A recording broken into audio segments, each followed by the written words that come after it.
بالله من الشيطان الرجيم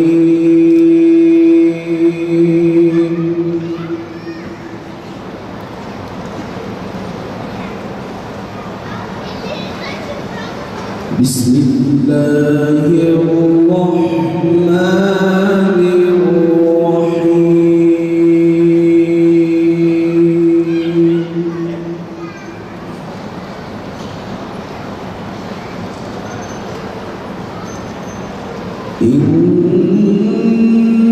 إنا فتحنا لك فتحا مبينا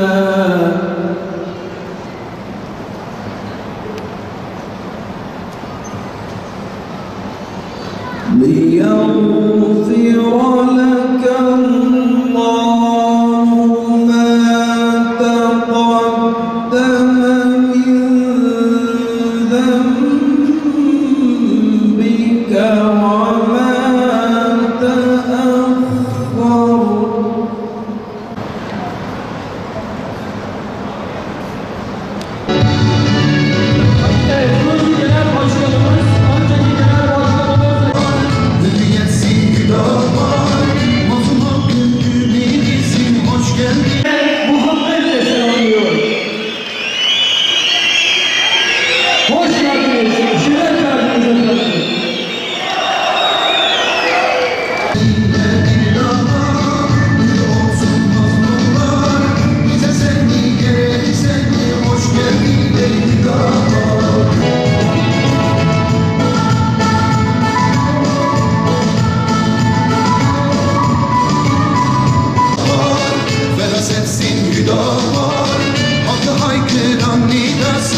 Sedasın hüdapar, çatlayan topraklara rahmet yağmuru gibi, kanayan yaralara şifasın merhem gibi, çatlayan topraklara rahmet yağmuru gibi, kanayan yaralara şifasın merhem gibi, coşsun tüm gönüller, birleşsin tüm eller, aydınlık yarınlarda hoş geldin ey hüdapar.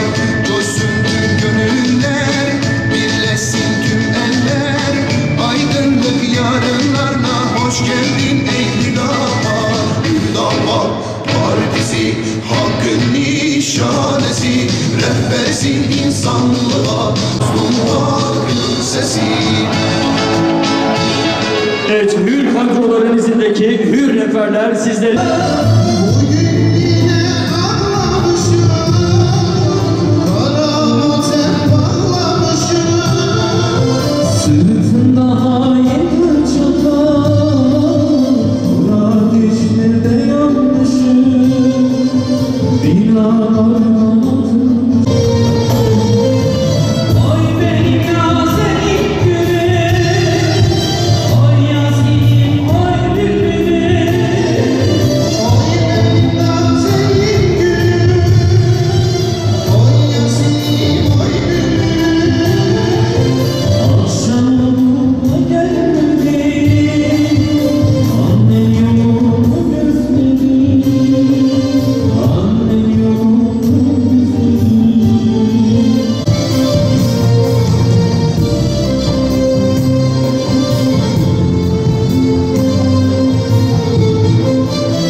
Hey